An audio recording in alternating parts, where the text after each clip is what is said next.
স্থানীয় সরকার পল্লী উন্নয়ন মন্ত্রণালয়ের দায়িত্বে থেকে আমি দৃঢ়ভাবে বিশ্বাস করি প্রকৃত উন্নয়ন তখনই টেকসই হয় যখন তা তৃণমূল থেকে শুরু হয়।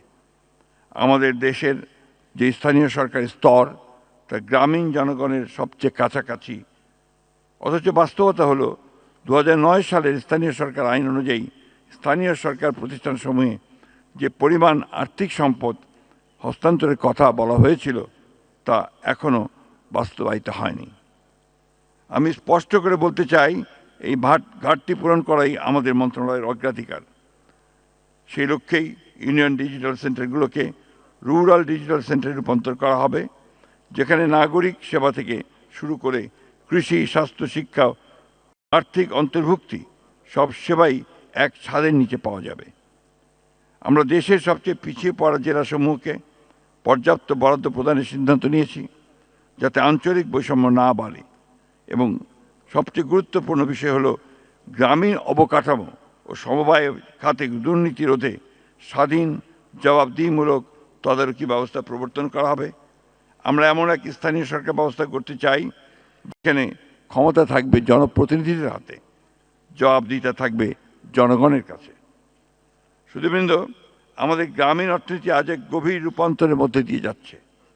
কৃষি নির্ভরতা কমছে, অকৃষি আয়ের অংশ বহু পরিবারে 60% ছাড়িয়ে গেছে।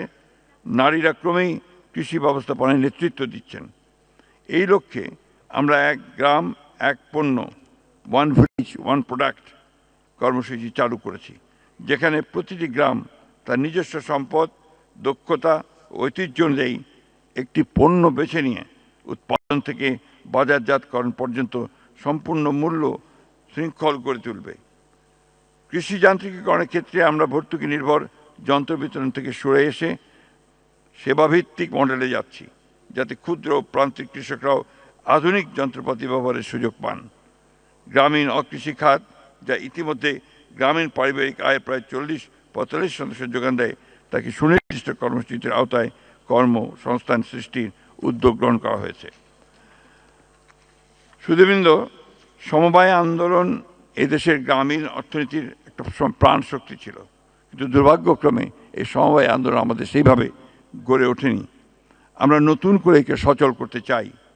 সমবায় নিবন্ধন ও অর্থায়ন প্রক্রিয়া সহজ করে গ্রামীণ উদ্যোক্তাদের জন্য বাধা দূর করা হবে।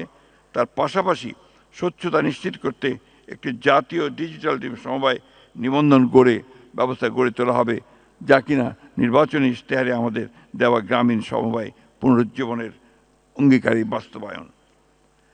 জাতিসংঘের 2030 এজেন্ডা বাস্তবায়নের প্রতি আমাদের সরকারের দৃঢ়ভাবে অঙ্গীকারবদ্ধ, কিন্তু আমি বিশ্বাস করি এসডিজি অর্জনের প্রকৃত পরীক্ষা হয় জাতীয় নীতিতে নয়, গ্রামের মাটিতে। জাতীয় পর্যায়ে নির্ধারিত 39+1 অগ্রাধিকার লক্ষ্যমাত্রাকে স্থানীয়করণ করাই এখন সবচেয়ে বড় চ্যালেঞ্জ। এসডিজি গ্রাম কর্মসূচি সেই স্থানীয়করণের একটি বাস্তব মডেল, যেখানে ফ্যামিলি কার্ড, ফার্মার্স কার্ড, এক গ্রাম এক পণ্য সরকারের প্রতিটি ফ্ল্যাগশিপ কর্মসূচিকে একই ছাতার নিচে এনে আমরা দেখাতে চাই যে একটি গ্রামই কীভাবে সবকটি টেকসই উন্নয়ন লক্ষ্যমাত্রা অর্জনের একটি কার্যকর একক হতে পারে। মাননীয় প্রধানমন্ত্রী বলেছেন আমাদের একটি পরিকল্পনা আছে, তাই আমরা এমন একটি বাংলাদেশ করতে চাই যেখানে গ্রামের একজন কৃষক, একজন জেলে, একজন তাঁতি কিংবা একজন গৃহিণী প্রত্যেকেই রাষ্ট্রের উন্নয়নের অংশীদার হবেন।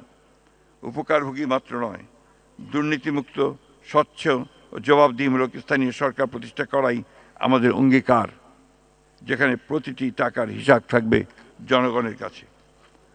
আমি আশা করি এই জাতীয় সম্মেলন থেকে যে চিন্তা ও দিক নির্দেশনা বেরিয়ে আসবে তা সরকার ঘোষিত কৌশলগত অর্থনৈতিক কাঠামো বাস্তবায়নে আমাদের আরও শক্তিশালী করবে।